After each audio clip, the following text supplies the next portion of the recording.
Subscribe करें और bell दबाएं ताकि कोई खबर रह न जाए।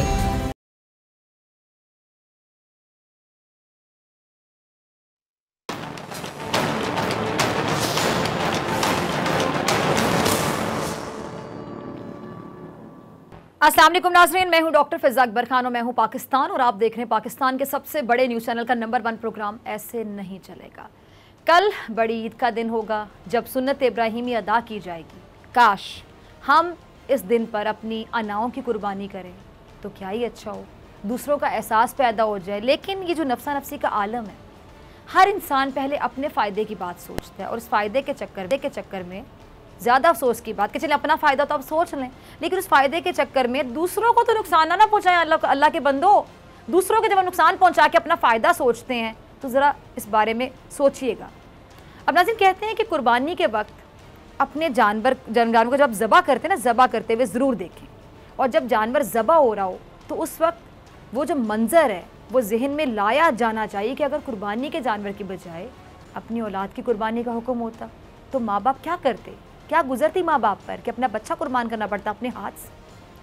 हज़रत इब्राहीम अलैहिस्सलाम ने अपने एहसासात को कुर्बान करके अपनी औलाद को अल्लाह के रास्ते कुर्बान करना चाहा। हज़रत इब्राहीम पैगंबर होने के साथ साथ ज़रा सोचिए, एक बाप भी थे ना, लेकिन उन्होंने सब्र का दामन हाथ से नहीं जाने दिया। उन्होंने खुद गर्जी की चादर नहीं ओढ़ी, उन्होंने सिर्फ रज़ाए इलाही के आगे अपना सर झुका दिया। लेकिन अफसोस कि हम कुर्बानी तो करते हैं और हर साल करते हैं, लेकिन कितने लोग, दिल पे हाथ रख के बताइए, कितने लोग इस कुर्बानी का असल मकसद जानते हैं, समझते हैं? या आपको पता है कि इस कुर्बानी का जो मकसद है, इसकी रूह बेसिकली क्या है, क्या सबक मिलता है हमें, क्या सीखने हमने, ये कुर्बानी जो की जाती है ये क्यों की जाती है? कितने लोग इसका असल मकसद समझते हैं? सॉरी टू से मेजॉरिटी जो यहाँ पर है भूल चुकी है इसका मकसद। एहसास क्या होता है, दूसरों की तकलीफ़ कैसे महसूस की जाती है, सब्र किस चीज़ का नाम है, और अताते इलाही सिर्फ कुर्बानी करने के मामले में नहीं, दूसरों से मामलात करते वक्त क्यों हमें भूल जाती है। इस हवाले से मैं आपको हज़रत लुकमान का एक वाक़या सुनाती हूँ। हज़रत लुकमान को कौन नहीं जानता, सब जानते हैं, क्योंकि उनका ज़िक्र कुरान पाक में भी है और उनकी हिकमत और दानाई की तारीफ़ की गई है। एक दिन हज़रत लुकमान बाज़ार से गुज़र रहे थे। अब ज़रा गौर से सुनिएगा। एक दिन हज़रत लुकमान बाज़ार से गुज़र रहे थे। एक शख्स ने हज़रत लुकमान को अपना मफरूर ग़ुलाम समझकर पकड़ और मट्टी खोदने के काम पर लगा दिया। वो शख्स अपना जो मकान है ना वो तामीर कर रहा था। हज़रत लुकमान 1 साल तक मट्टी खोदने की सख्त मुशक्क़त बर्दाश्त करते रहे। ज़रा सोचिए, अब 1 साल के बाद इत्तेफाक ऐसा हुआ कि जो मफरूर ग़ुलाम था ना वो लौट आया। वो ग़ुलाम हज़रत लुकमान को अच्छी तरह से जानता था कि वो कौन है। उस ग़ुलाम ने जब हज़रत लुकमान को उस हालत में देखा तो रंजो गम से बेकरार हो गया और हज़रत लुकमान के कदमों में गिर गया। और जब उसके आका को हज़रत लुकमान के मुकाम और मर्तबे का इल्म हुआ, पता चला और अपनी गलती का एहसास भी हुआ, तो वो भी आजिज़ी से माफ़ी मांगने लगा। हज़रत लुकमान ने फरमाया, भाई, अब ज़रा ये सुनने वाली बात है, सुनिएगा। हज़रत लुकमान ने क्या फरमाया कि भाई, जो कुछ होना था ना सो हो गया। वैसे मैं घाटे में नहीं रहा। इस मुसीबत में मैंने दानाई की एक बहुत कीमती बात सीखी है। वो क्या? वो ये कि किसी को कम दर्जे का ख्याल करके, कम दर्जे का समझ के किसी को मुसीबत में मुब्तला नहीं करना चाहिए। मेरा भी एक ग़ुलाम है, अब से पहले मैं उससे हर किस्म की खिदमत लेता था, लेकिन ये मुशक्क़त उठाकर इस अरसे में मुझे मालूम हो गया कि इस किस्म के कामों में किस कदर तकलीफ़ होती है। अब मैं अपने ग़ुलाम से हरगिज़ वैसी खिदमत या ऐसी खिदमत नहीं लूँगा। अब इस हिकायत में खुदा तरसी की तरफ तवज्जो दिलाई गई है। यह हकीकत है कि जिस शख्स ने फ़ाक़े की तकलीफ़ कभी बर्दाश्त ना की वो फ़ाक़े की हकीकत से वाकिफ़ नहीं हो सकता, हो ही नहीं सकता। अब इस बात में इंसान की बड़ी अज़मत और भलाई है कि तकलीफ़ उठाए बग़ैर, गौर कीजिए, तकलीफ़ उठाए बग़ैर दूसरों की तकालीफ़ का अंदाज़ा कर ले। सोचें उस इंसान में कितना एहसास होगा जिसने खुद तकलीफ़ नहीं उठाई, लेकिन दूसरों की तकालीफ़ का उसको एहसास है। और खुदा के रसूलों, अम्बिया और जो दाना लोगों ने इखलाक की जो बातें बताई हैं, इंसान उन पर अमल करके अपनी ज़िंदगी को हर किस्म की कमज़ोरियों से पाक कर सकता है। अच्छा नाज़रीन, हज़रत लुकमान एक बहुत बड़ी शख्सियत थे, लेकिन इसके बावजूद उन्होंने तजर्बे से सीखा और अपनी कमज़ोरी का ख़ुद एतराफ़ भी किया। लेकिन हम लोग शायद इनफरादी सतह पे कह लें कि ख़ुद को अक्ल कुल समझते हैं, जो अपनी इस्लाह करना तो दूर की बात, हमें तो इस बात का भी एहसास नहीं रहता कि हम किसी के लिए, अगले के लिए तकलीफ़ का बाइस बन रहे हैं। यानी हमारी हिस्स ही मर गई, हमारा एहसास ही मर गया, ना हमें कुछ समझ आता है ना कुछ महसूस होता है। वैसे तो हमें बहुत से, मैंने लोगों को देखा है कि मुझे इस पर बड़ा तरस आता है, फ़लाँ पे तरस आता है, लोगों को तंज किए जा रहे होते हैं। हमें सबसे ज़्यादा अपने ऊपर तरस खाने की ज़रूरत है कि हम लोग अपनी इस्लाह जो नहीं कर पाते, हम लोगों को कितनी इखलाकी बीमारियाँ हैं, किन बीमारियों में मुब्तला हैं। किसी को किसी किस्म की बीमारी है, किसी को किसी किस्म की बीमारी है, किसी को झूठ बोलने की बीमारी है, किसी में लालच है, किसी में हवस है। सबसे बड़ी बात हम महसूस नहीं करते, हमारी हिस्स मर चुकी है, हमारे अंदर एहसास मर चुका है। कितनी बड़ी बीमारी है, गुरूर, तकब्बुर, ये बहुत बड़ी बीमारी है। इन बीमारियों में हम में से बहुत से लोग मुब्तला हैं, कोई किसी में कोई किसी में। हमें सबसे ज़्यादा तरस अपने ऊपर खाना चाहिए, और जिस दिन हमने अपने ऊपर तरस खा लिया ना, और हमने इन बीमारियों को डायग्नोस कर लिया कि हाँ हमारे अंदर ये बीमारियाँ हैं, तो उस दिन हम इलाज भी शुरू कर लेंगे और शिफा भी मिल जाएगी, यकीन जानिएगा। अच्छा, बहुत प्यारी शख्सियत हैं, वन ऑफ माई फेवरेट्स, मैं सुनती हूँ, उन्हें बहुत से लोग सुनते होंगे, मौलाना तारिक जमील साहब। उनका क्लिप होगा, टीम ज़रा चलाइएगा। प्यारी बात, और कितने प्यारे अंदाज में मौलाना साहब ने कितना बड़ा सबक दिया है। लेकिन कोई सीखे, पहले सीखे फिर अमल करे, पहले सुने फिर सीखे फिर अमल करे, तो क्या ही बात हो। तो माशरा देखें क्या से क्या बन जाए। सीखते नहीं हम, अमल करना तो दूर की बात है, सुनते नहीं हम, सीखना और अमल करना तो दूर की बात है।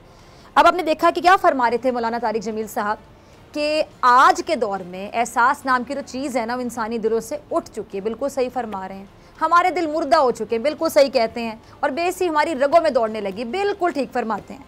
अब ईद हो या कोई भी खुशियों से भरा हुआ त्यौहार हो, इसका मकसद क्या होता है? दिलों को एक दूसरे से जोड़ना, दिलों को जोड़ना, एक दूसरे के दुख दर्द को महसूस करना कि कौन तकलीफ़ में है, क्या महसूस कर रहा होगा इस वक्त। अच्छा, मैं अक्सर कहती हूँ कि जब आप तकलीफ़ में होते हैं, कोई तकलीफ़ में होता है, तो आप उसके लिए कुछ नहीं कर पाते। किसी को पैसों की ज़रूरत है, किसी को किसी चीज़ की ज़रूरत है, आप उसके कंधे पे जाके थपकी दे दें, उसके साथ कुछ ऐसे अल्फाज का इस्तेमाल कर लें, कोई ऐसी बात कर लें कि उसकी दाद रसी हो जाए उन अल्फाज से। और सॉरी टू से, हमारे यहाँ ऐसे अल्फाज भी नहीं बोले जाते, उल्टा ज़ख्मों पर नमक छिड़कने वाले अल्फाज का चुनाव किया जाता है, और चुन चुन कर वो जो अल्फाज हैं वो दूसरे के मुँह में मारे जाते हैं, लिटरली मारे जाते हैं अल्फाज। बड़े बेहिस लोग हैं हम, बतौर माशरा बहुत इस्लाह की ज़रूरत है हमें। और हम बाहिस्सत एक माशरा लिटरली एक दूसरे की जड़ों को काटने की रास्ते पे चल निकले हैं, ताकि हम खुद को किसी तरह से ना सुकून दे सकें। अजीब हिस्सा ना हमारी कि हमें दूसरे की तकलीफ़ में अपनी खुशी महसूस होती है, दूसरे के ज़ख्मों पे नमक छिड़के हमें खुशी महसूस होती है, हम खुद को सिक्योर समझते हैं, खुश समझते हैं। हमें दूसरे नज़र नहीं आते, उनकी मजबूरियाँ नज़र नहीं आती। हाँ, दूसरों की मजबूरियों से फ़ायदा उठाना हमें खूब आता है, इस मामले में हम बड़े सियाने हैं, बड़े सियाने हैं। मौलाना तारिक जमील साहब इसी तरफ इशारा कर रहे हैं कि अगर एक शख्स कर्ज़ में डूबा हुआ है और उसके पास कर्ज़ उतारने के लिए कोई और रास्ता नहीं सिवाय इसके कि उसके पास एक घर है और वो फ़रोख्त कर दे, और जब मकरूज़ शख्स घर फ़रोख्त करने लगता है तो ख़रीदने वाले को उसकी कमज़ोरी का पता होता है कि ये बेचारा मजबूर है, अब इसने घर बेचना ही बेचना है, इसको पैसे चाहिए, तो वो क्या करता है कि जो उस घर की असल कीमत है उससे कम में ख़रीदने के लिए तैयार हो जाता है। यानी अगर घर की जो मालियत है वो 24 करोड़ रुपये है, तो घर ख़रीदने वाला घर फ़रोख्त करने वाले को 18 करोड़ की ऑफ़र करता है, 6 करोड़ कम, इसलिए क्योंकि घर फ़रोख्त करने वाला बेचारा मजबूर है। यानी मकरूज़ शख्स को घर पूरे 6 करोड़ के नुकसान में फ़रोख्त करने पर मजबूर किया जाता है। ये है हमारी हालत। हमें कोई भी बड़े ज़र्फ़ का मुज़ाहरा नहीं करता और ये नहीं सोचता कि अगर मैं होता कि तो मकरूज़ शख्स का घर 24 करोड़ का नहीं बल्कि पूरे 30 करोड़ में ख़रीद लेता, ताकि वो 24 करोड़ से कर्जा उतारे और बाकी के जो 6 करोड़ है उससे अपना कारोबार शुरू करे। यानी बेहिसी की इंतहा देखनी हो तो हम इस मिसाल से देख सकते हैं जो मौलाना साहब ने दी है, बड़ी प्यारी बात।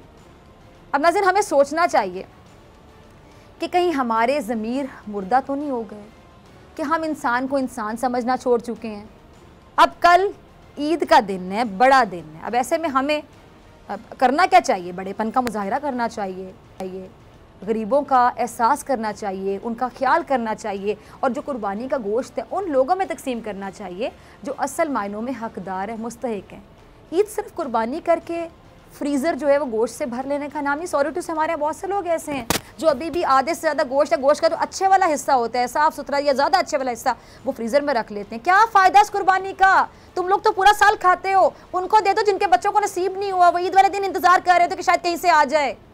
क्या फ़ायदा उस कुर्बानी का कि वो गोश्त आप फ्रीज़र में रख लें?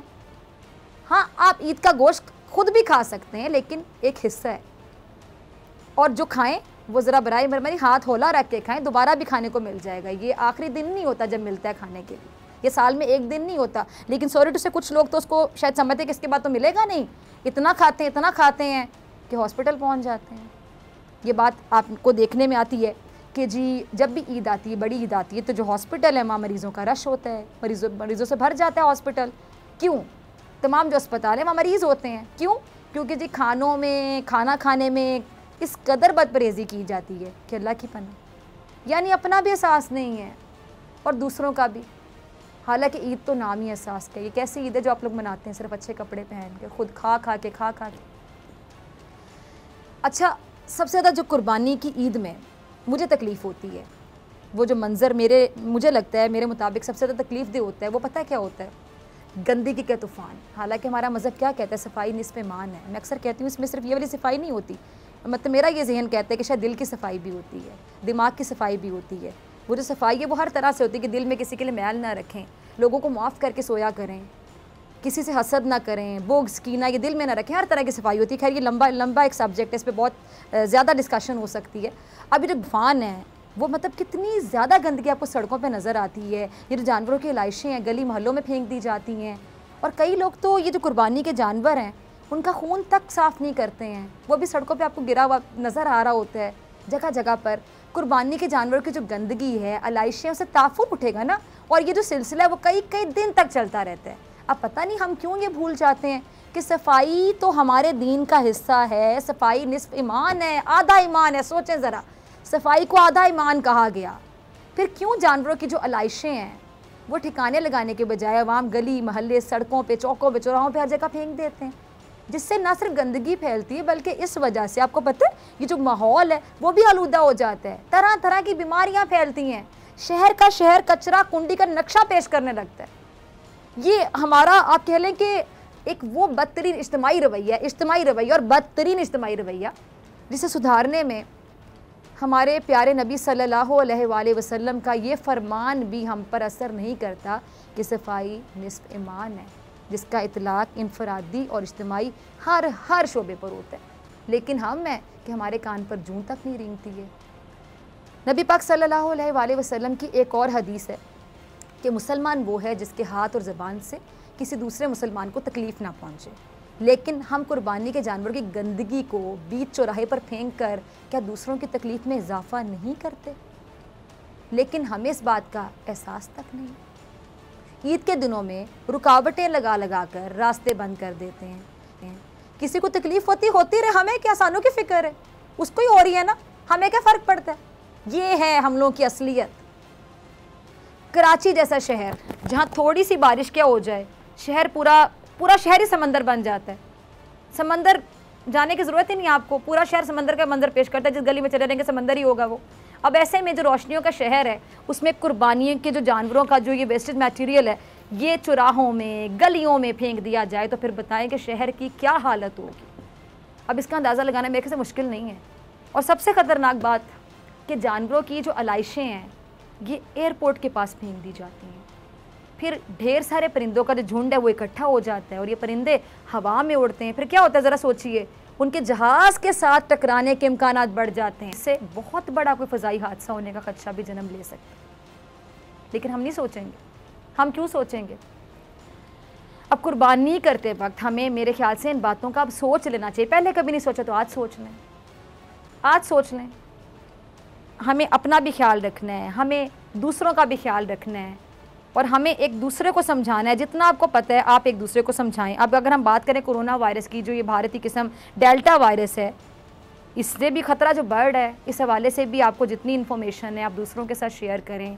जिसको नहीं समझ आ रही इसको बार बार समझाएं कि इसको सीरियस लें, SOPs पर अमल करें, ख्याल रखें, वैक्सीनेशन करवा लें, वैक्सीन लगवा लें। कोई ख़तरे की बात नहीं है, बल्कि आप उल्टा ख़तरे से बच सकते हैं, इस बीमारी से बच सकते हैं। डॉक्टर फैसल सुल्तान साहब कुछ फरमाने से वाले से ज़रा क्लिप चलाइएगा।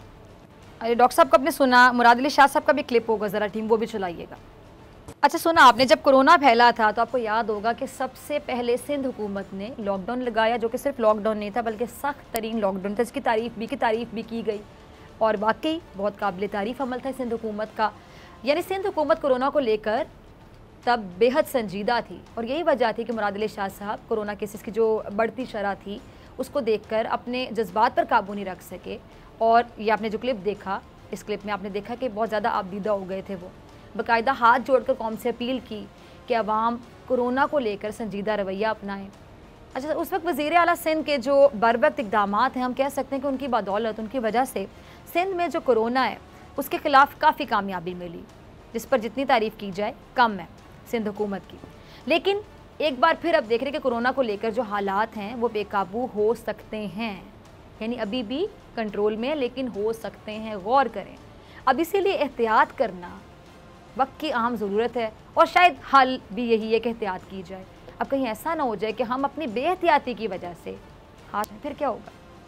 अब ज़रा गौर करें कि जो आज़ाद कश्मीर में जलसे हुए, यहाँ पर SOPs पामाल हुए, हुकूमती वज़रा, अपोजिशन के रहनुमा किसी और एक मामले पर एक हो ना हो, SOPs की धज्जियाँ उड़ाने में सब एक पेज पे रहे। यानी ना खुद SOPs पर अमल करना है और ना जलसे के शुरका को एहतियात बरतने की तलकीन करनी है।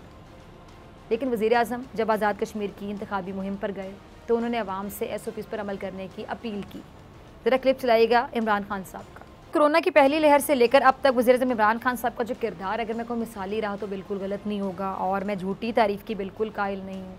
आप खुद देख लें कि जब कोरोना की पहली लहर आई और सारी दुनिया में लॉकडाउन का जो शोर मचा, उस वक्त भी वज़ीर आज़म साहब ने गरीब आवाम की मुश्किलात को पेश नज़र रखा। और ये जो स्मार्ट लॉकडाउन है, माइक्रो लॉकडाउन है, ये भी इमरान खान साहब की सोच है, जिससे कह लें कि सांप भी मर गया, लाठी भी नहीं टूटी। अब इसीलिए दुनिया को कहना पड़ा कि कोरोना के खिलाफ जंग कैसे लड़ी जाती है, पाकिस्तान से सीखो। अब भी वज़ीर आज़म सियासी महाज पर भी जो आवाम है, आवाम को एहतियात का मशवरा दे रहे हैं, क्योंकि अब ईद भी है, ईद कुर्बा है और कोरोना का ख़तरा भी है। अब ऐसे में हमारी जो ज़िम्मेदारी वो डबल हो जाती है, रिस्पॉन्सिबिलिटी बहुत ज़्यादा हो जाती है कि आवाम सिर्फ SOPs पर अमल को यकीनी बना लें, मास्क का इस्तेमाल, समाजी फासले, सफाई का ख्याल रख ले, तो हम इंशाअल्लाह चौथी लहर का भी कामयाबी से मुकाबला कर लेंगे इंशाअल्लाह। मिलते हैं ब्रेक के बाद।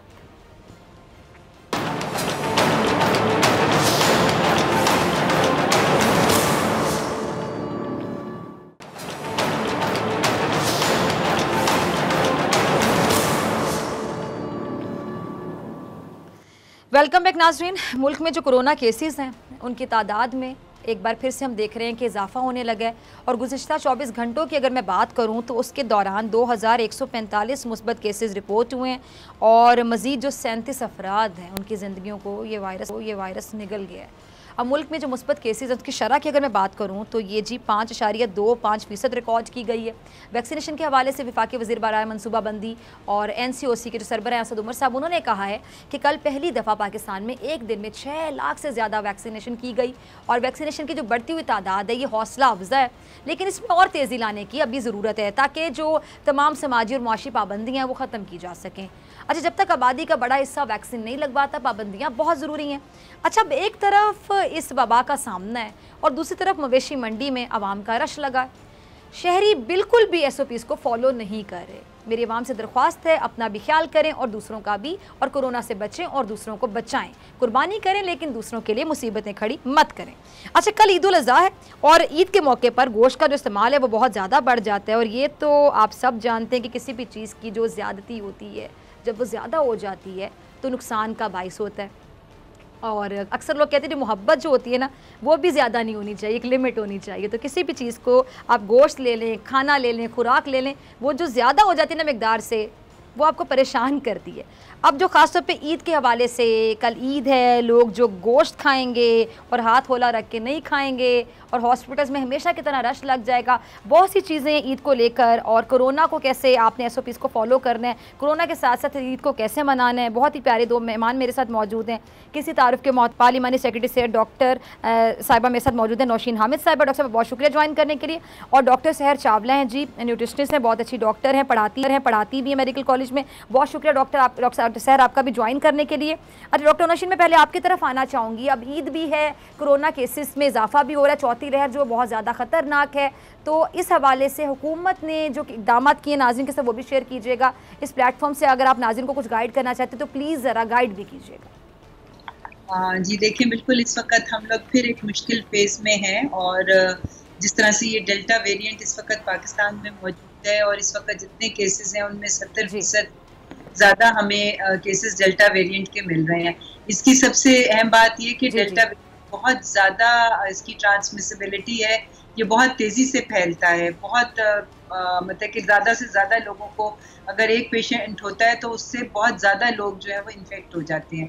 तो इसलिए वो इस वक्त हमें पहले से भी ज़्यादा ज़रूरत है कि हम SOPs पे अमल दरामद करें। गो कि हुकूमत अपनी पूरी कोशिश कर रही है कि वैक्सीनेशन के अमल को बहुत ज़्यादा तेज़ करें, मगर अभी भी हमने वो टारगेट अचीव नहीं किया जो कि हर्ड इम्यूनिटी को अचीव करने के लिए पूरी होता है।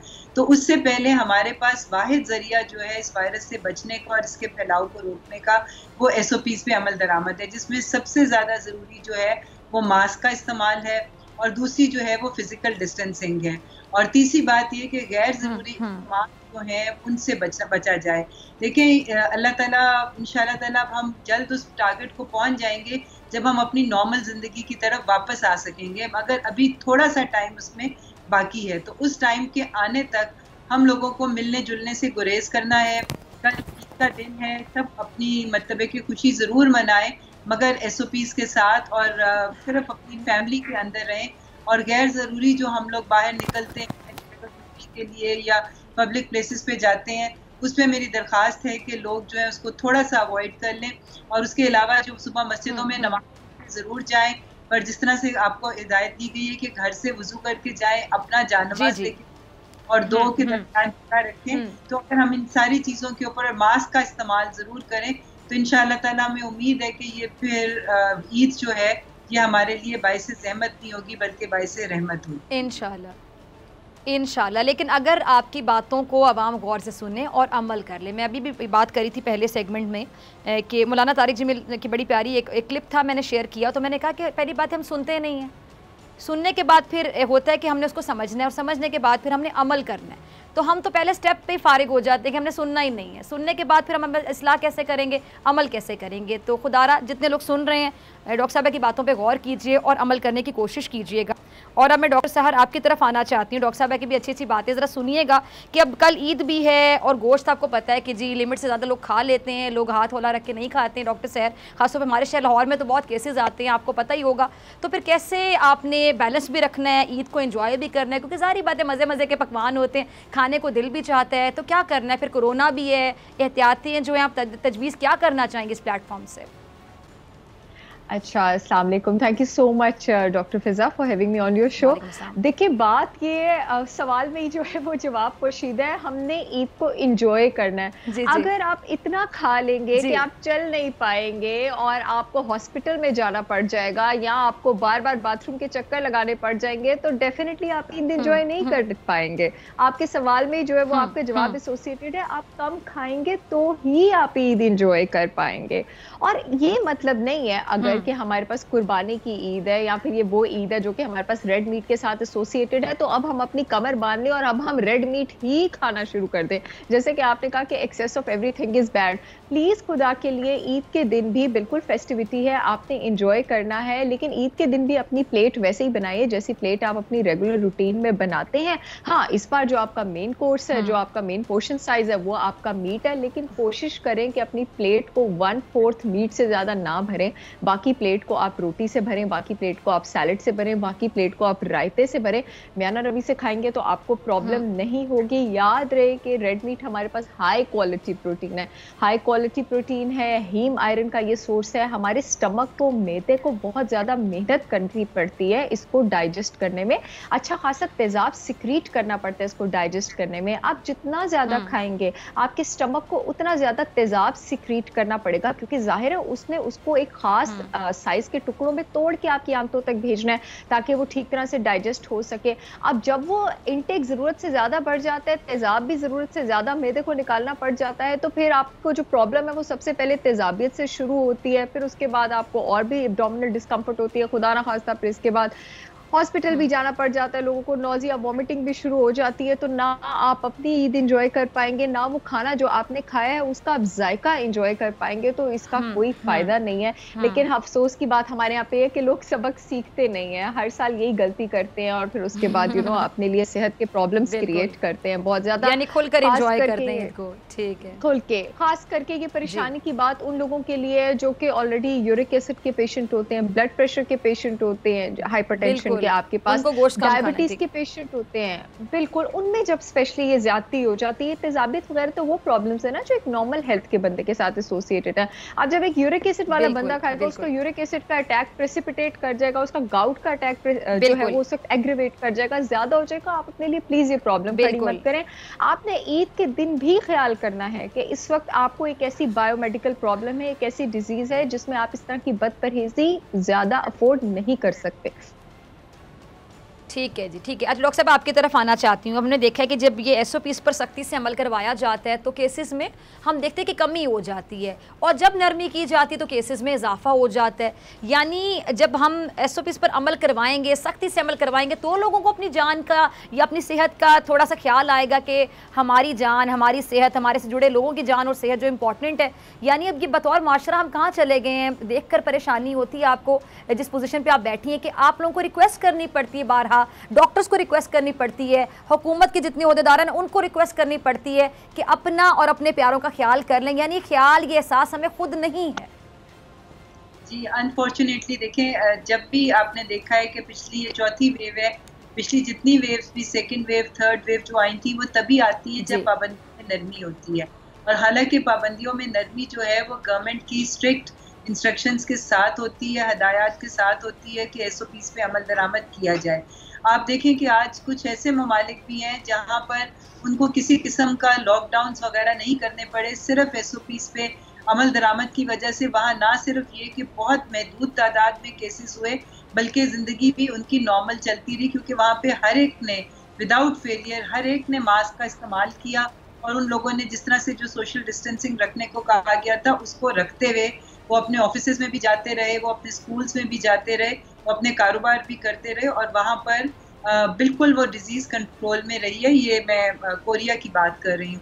तो ये हमारे सामने मिसालें मौजूद हैं कि अगर हम SOPs पे अमल दरामद करें तो हमें अपनी ज़िंदगी नॉर्मल तरीके से चला भी सकते हैं। मगर अनफॉर्चुनेटली लोग चूँकि जिम्मेदारी का सबूत नहीं देते, इसलिए बार बार हमें पाबंदियाँ भी लगानी पड़ती हैं, फाइन्स भी करने पड़ रहे हैं, दुकानें इस वक्त सील भी हो रही हैं, मुख्तलिफ जगहों पे मुख्तलिफ एक्शंस लिए जा रहे हैं। तो ये मैं समझती हूँ कि अगर हुकूमत के साथ साथ अवाम भी उतनी जिम्मेदारी का सबूत दे तो हम अपने प्यारों को और अपने आप को और अपने इर्द गिर्द रहने वालों को हम इस वबा से बचा सकते हैं, और मुल्क की मईशत भी साथ साथ चल सकती है।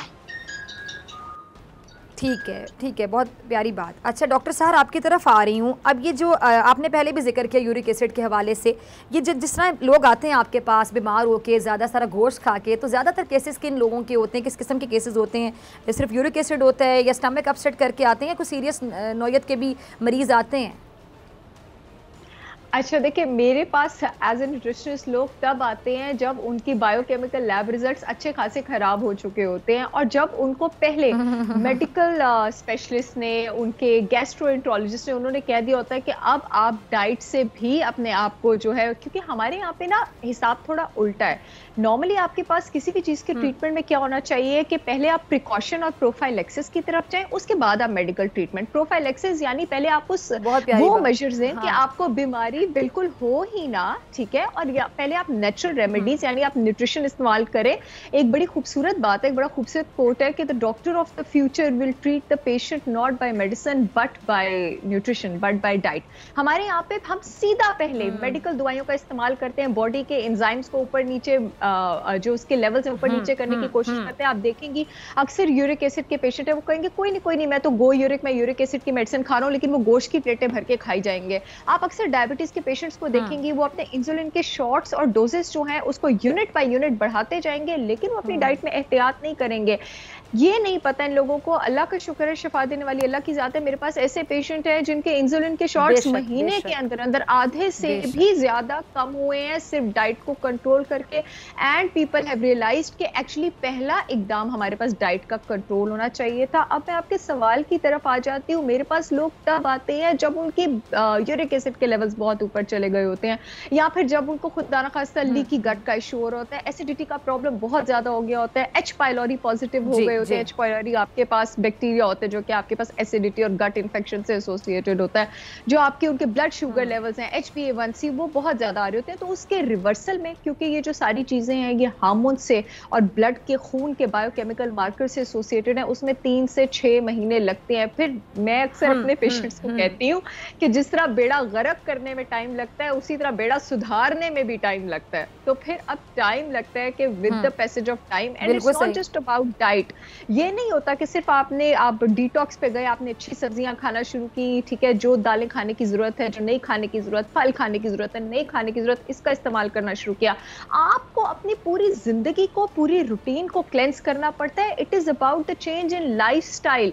किसी भी बीमारी या डिजीज का रिवर्सल खाली खुराक से पॉसिबल नहीं है, जब तक कि आपकी वर्जिश की आदत, आपकी जो है सोने उठने की आदत, आपकी डिफरेंट चीज़ों पर रिएक्ट करने की आदत, ये सब भी साथ कंडीशन नहीं होती, तब तक किसी डिजीज़ की जो रिवर्सल है, जो इलाज है, ख़ास करके ये जो डायबिटीज़, ब्लड प्रेशर, कोलेस्ट्रॉल, इन सब चीज़ों का हम जिक्र करते हैं, इन सब का इलाज आपकी रूटीन की जो सिस्टमेटिक होना है उसके साथ बहुत इंट्रिकेटली, बहुत स्ट्रांगली एसोसिएटेड है, वो पॉसिबल नहीं है। तो it is an entire shift in the routine of the patient, जिस पर उसको मोटिवेट किया जाता है और definitely the patient starts feeling good 2 से 3 हफ्ते के अंदर अंदर। और फिर अल्हम्दुलिल्लाह अगर आप इस पर स्टिक करते हैं, अगर आप एक ऐसे बंदे की सुपरविजन में हैं हु नोज हिज जॉब, जिसको पता है, जिसको प्रॉपर नॉलेज है कि मैंने क्या करना है, किस चीज़ को कैसे मॉनिटर करना है, क्या देना है, किस चीज़ से रोकना है, किसको मुनासिब करना है, किसको ज़्यादा करना है, तो डेफिनेटली फिर डिजीज़ का रिवर्सल होता है। ठीक है जी, ठीक है। डॉक्टर साहब आपकी तरफ आ रही हूँ। अब इस टाइम पे जो डेल्टा वायरस है, जो भारतीय वेरिएंट है, जिसने भारत में भी कहने की तबाही मचाई हुई है, इतनी अमवात हुई हैं वहाँ पे, फिर उसके बाद हॉस्पिटल्स में ऑक्सीजन की कमी के बायस जो लोग हैं, अवाम है, वहाँ की जो जनता है, वो बेयारो मददगार अज़ियतें झेलते रहे हैं। अब वो पाकिस्तान में भी है और जारी बात है ख़तरे से आप लोग भी बार बार आगाह कर रहे हैं। आप अपनी रिस्पॉन्सिबिलिटी, में कहती हूँ रिस्पॉन्सिबिलिटी से भी ज़्यादा निभा रहे हैं। असद उमर साहब को भी सुन लें, आपको सुन लें, जितने भी डॉक्टर फैसल को सुन लें, जितने भी डॉक्टर्स आते हैं टीवी पे, सबको सुन लें। तमाम लोग जिम्मेदारी से भी बढ़ के जिम्मेदारी निभा रहे हैं, लेकिन आवाम को शायद अभी भी समझ नहीं आ रही। क्योंकि अभी भी मैं कभी ग्रॉसरी करने चली जाऊँ, पेट्रोल पंप पे खड़ी हो जाऊँ, तो बहुत से लोग अभी भी मास्क नहीं लगाते हैं। मैंने शायद लास्ट प्रोग्राम में आपसे बात की थी कि मैंने एक बच्चा मेरी गाड़ी का शीशा साफ़ कर रहा था, तो मैंने उसको बोला कि बेटा आपने मास्क नहीं पहना हुआ, हालांकि मैं गाड़ी में शीशे बंद के साथ मास्क पहन के बैठी थी। तो उसने कहा कि जी मैंने वो वैक्सीन लगवाई हुई है। तो अभी भी लोगों को नहीं पता कि अगर आपने वैक्सीन लगवा ली है तो आप अभी भी 100% सिक्योर नहीं है, सेफ नहीं है, और आपने मास्क पहनना है, SOPs की पाबंदी करनी है।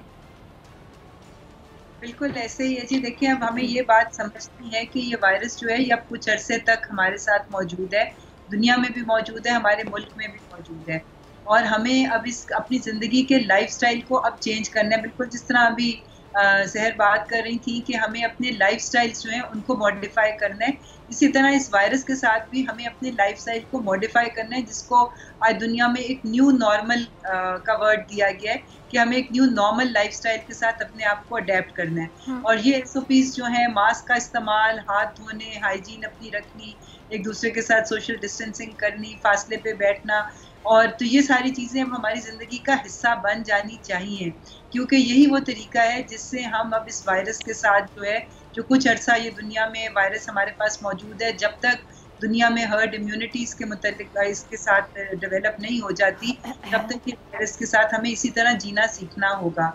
और मैं समझती हूँ जितनी जल्दी हम इन चीज़ों को सीखेंगे, उतनी जल्दी हम अपनी ज़िंदगी को वापस नॉर्मल की तरफ ले जा सकेंगे, और साथ साथ हम अपने प्यारों फैमिली को महफूज भी रख सकेंगे।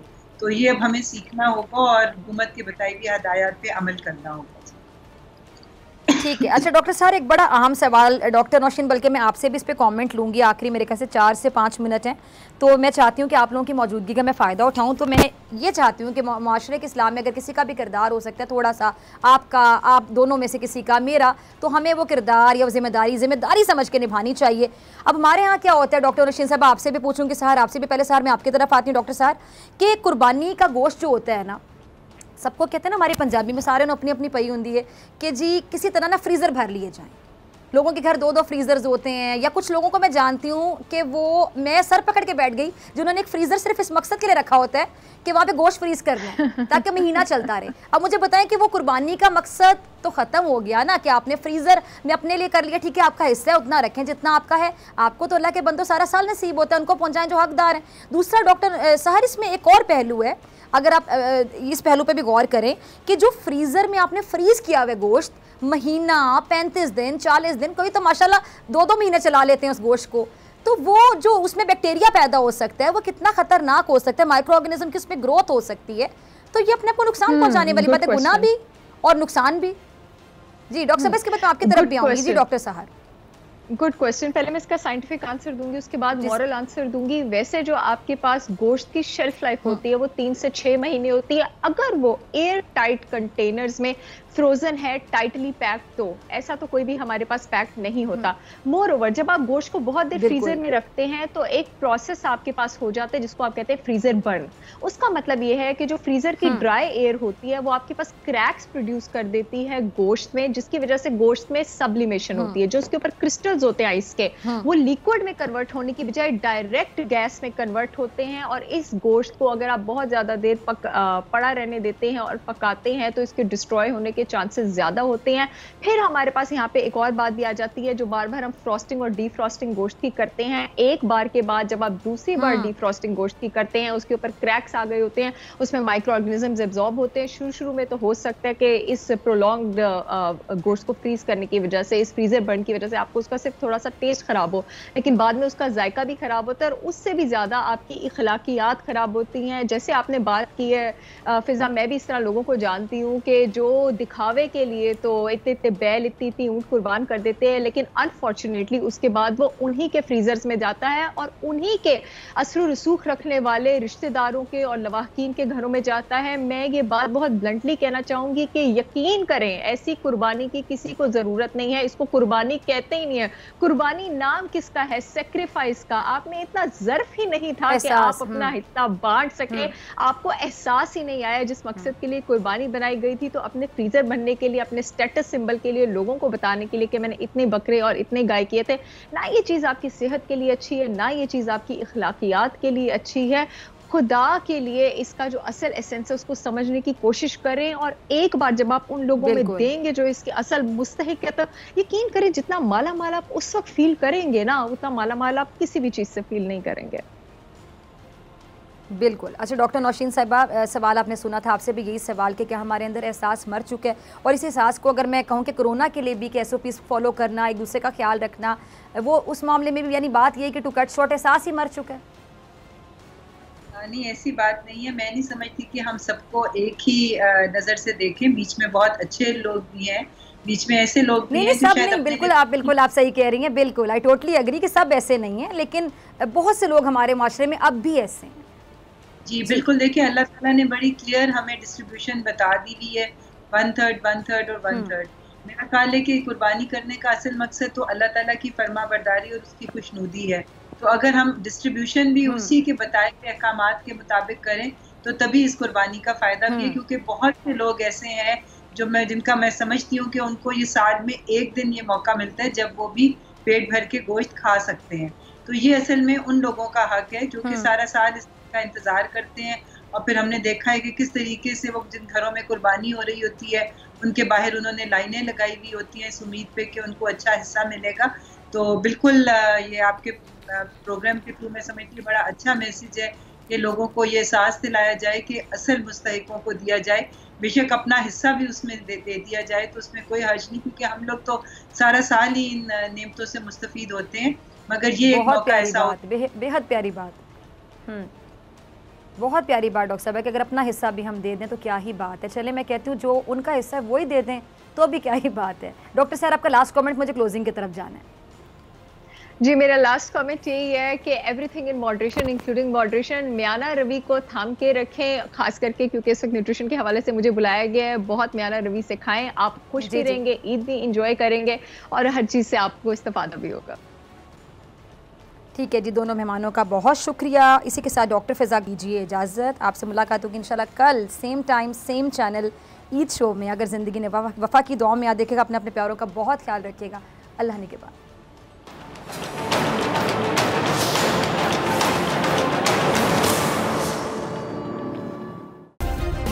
सब्सक्राइब करें और बेल दबाएं ताकि कोई खबर रह न जाए।